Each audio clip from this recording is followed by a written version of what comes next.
You're tuned into the Aardvark Agenda.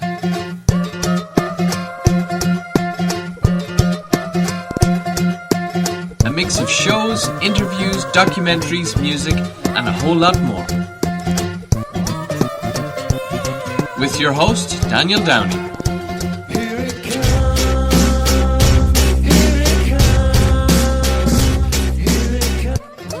The Aardvark Agenda is a podcast brought to you by Cavan Online Radio, your local community and podcast online radio station.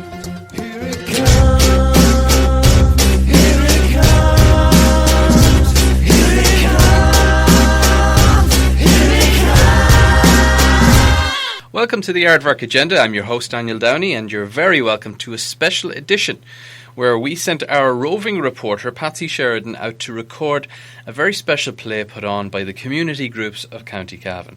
Funded by Cavan County Council and performed by the groups of Cavan Public Participation Network. This play encapsulated, captured and inspired by and inspiring from the writings, the inspiration, the dreams and the ideas of those who took part in the 1916 Rising. Featuring the voices of Larry McCluskey, Patricia Doole, Madeleine and Mhealoid, Brian McDermott, Declan Fitzpatrick, Antoinette and Bob Gilbert. This is a journey through the lifetimes and thoughts of Ireland before, during and after the 1916 Rising. So join us for this 1 hour literary banquet as we tour through the thoughts of Ireland's warrior poets, the dreams of lives cut short, and the legacy they left behind. This is A Rising Remembered. Enjoy it, folks. A Rising Remembered. A dramatic journey through the lifetimes and thoughts of Ireland before, during and after the 1916 Rising. Join us for this free 1 hour literary banquet as we tour through the thoughts of Ireland's warrior poets, the dreams of lives cut short, and the legacy they left behind.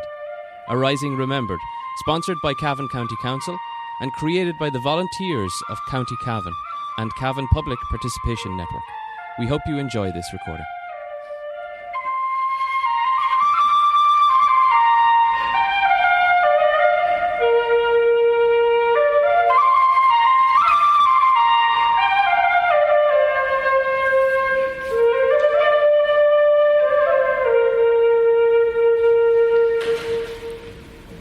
The 1916 Rising didn't just happen, it was caused and it was planned. It was caused by a strong wish by Irish nationalists to exit the British Empire and become independent as a nation-state in our own right. And it was planned secretly while England was busy at the World War I in Europe. The slogan, "England's difficulty is Ireland's opportunity," was a popular one in Ireland. As the 19th century drew to a close, a new awakening had begun among the Irish. Notions of democracy and national sovereignty were growing all over the world. Colonialism was being rejected. America had long ago broken free of Britain, France had abolished its monarchy, and Russia was soon to remove its Tsar in favour of a republic. Marxism and socialism were gaining ground. The notion that workers, the proletariat, were entitled to a fair share of the value of their output, fair wages and better working conditions. Capitalist employers were seen as having too much power, so trade unions emerged to level the balance. When Dublin workers were locked out and subjected to police violence for striking, the citizens' army was formed to protect the workers. For 100 years, Irish MPs had taken their seats in the House of Commons in London. But by 1880, the Irish Party, under Parnell and later Redmond, sought Home Rule for Ireland. This was promised by the British government in 1912, but postponed when World War I broke out in 1914. British and American governments said the fight in Europe was for the freedom of little nations, but Britain wasn't thinking of Ireland. America, however, whose help Britain needed in the war, had great sympathy for Ireland's cause and urged Home Rule now. But the majority in Ulster was against Home Rule. They felt it would be Rome Rule, and unknown to Redmond, Lloyd George had given Carson, the Unionist leader, a secret written assurance that Home Rule would not include Ulster. The Ulster Volunteers were formed in 1912 to prevent Ulster from being forced into United Ireland. The Irish Volunteers were formed in 1913, allegedly to protect Ireland from German invasion, but really to prepare for the Great Britain. The IRB was its military secret wing. Coming Among was formed by a Cavan woman, Professor Agnes O'Farrelly, and other strong-minded women like Maud McBride to support the work of the Irish Volunteers. The Rising failed, had little hope of military success against the British Army, and its leaders were executed. These executions sparked off worldwide opposition to British rule in Ireland. Pressure for change came especially from America. Ultimately, the Rising succeeded. It led to the 1922 break from Britain, but without the 6 Northern Ireland counties which, since the Ulster Plantation of 1609, were strongly Protestant and Unionist.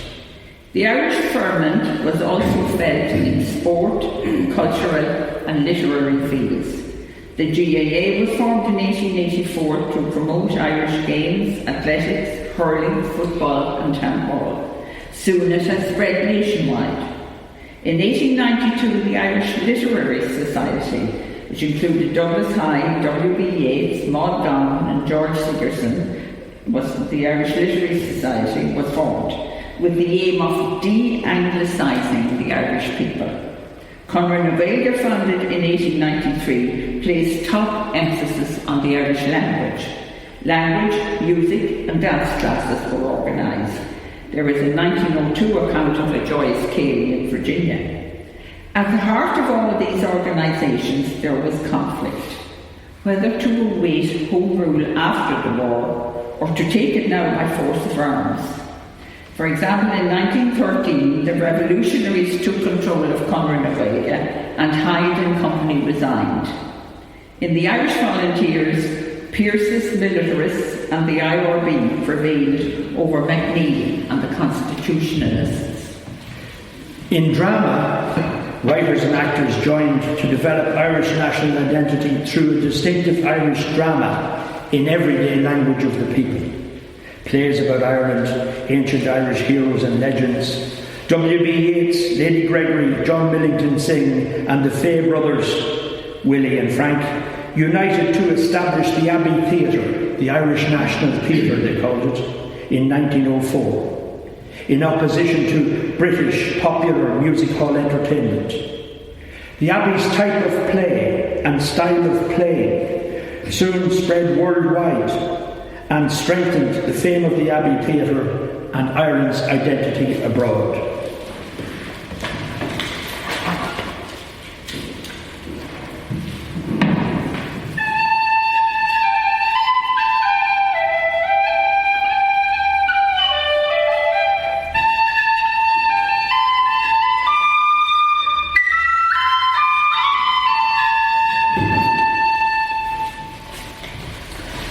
Irish involvement in World War I. In all, about 210,000 Irishmen served in the British forces during World War I. Since there was no conscription, about 140,000 joined during the war as volunteers. Some 25,000 Irish died. Irishmen enlisted for a variety of reasons. Some, like their comrades in other warring states, joined up for the perceived justice of the cause. But in Ireland, which in 1914 was deeply divided between nationalist and unionist political groups, more local considerations played an important part for many individuals. The freedom of small nations such as Belgium or Serbia was that of Ireland as well. Unionists who were particularly concentrated in the northern province of Ulster naturally needed less justification to join up. Having from 1912 organised a sizable armed paramilitary Ulster volunteer force to oppose Home Rule and secure the union with Great Britain, they could scarcely stand idly by when Great Britain itself went to war. James Larkin, Big Jim, was a major figure in the Irish Labour movement. He is best known for his role in the 1913 Dublin lockout. On October 28, 1913, Larkin was sentenced to 7 months' imprisonment. A profound orator who captured the crowds, the following is an extract from a speech at the gates of Mhealoid jail. This great fight of ours is not simply a question of shorter hours or better wages. It is a great fight for human liberty of action, liberty to live as human beings should live, exercising their God-given faculties and powers over nature, always aiming to reach out for a higher betterment and development, trying to achieve in our own time the dreams of great thinkers and poets of this nation, not as some do, working for their own individual betterment and aggrandizement. It has always been in our mind the building up of this nation, not that we ourselves may enjoy the fulfilment of our own work, but that those who come after us may enter into the promised land. This work requires the right not only to combine, but to use that combination for our own economic and industrial emancipation. There will be an attempt to seduce you from your allegiance, but no intelligence lead through. Everyone hopes such a deep and just cause as that in which you and I are engaged must win out. Excerpt from the oration by Pádraig Pearse at the graveside of Fenian leader Jeremiah O'Donovan Rossa. We stand at the grave of O'Donovan Rossa, not in sadness, but rather in exaltation of spirit, that it has been given us to come thus into so close communion with that brave and splendid Gael. I hold it a Christian thing, as O'Donovan Rossa held it, to hate evil, to hate untruth, to hate oppression, and hating them to strive to overthrow them. Our foes are strong and wise and wary, but strong and wise and wary as they are, they cannot undo the miracles of God, who ripens in the hearts of young men the seed sown by the young men of a former generation. And the seed sown by the young men of 65 and 67 are coming to their miraculous ripening today. Rulers and defenders of realms had need to be wary if they would guard against such processes. Life springs from death, and from the graves of patriot men and women spring live nations. The defenders of this realm have worked well in secret and in the open. They think that they have pacified Ireland. They think that they have purchased half of us and intimidated the other half. They think that they have foreseen everything. They think that they have provided against everything. But the fools, they have left us our Fenian dead, and while Ireland holds these graves, Ireland unfree shall never be at peace.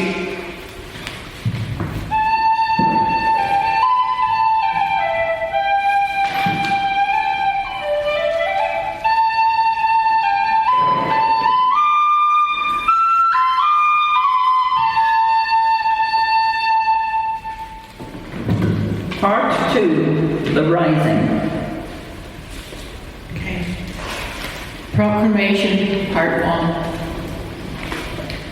Irish men and Irish women, in the name of God and of the dead generations from which she receives her own tradition of nationhood, Ireland through us summons her children to her flag and strikes for her freedom.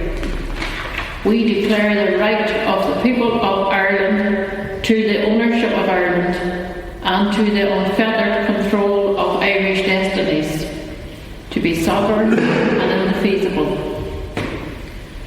The long usurpation of that right by a foreign people and government has not extinguished the right, nor can it ever be extinguished, except by the destruction of the Irish people.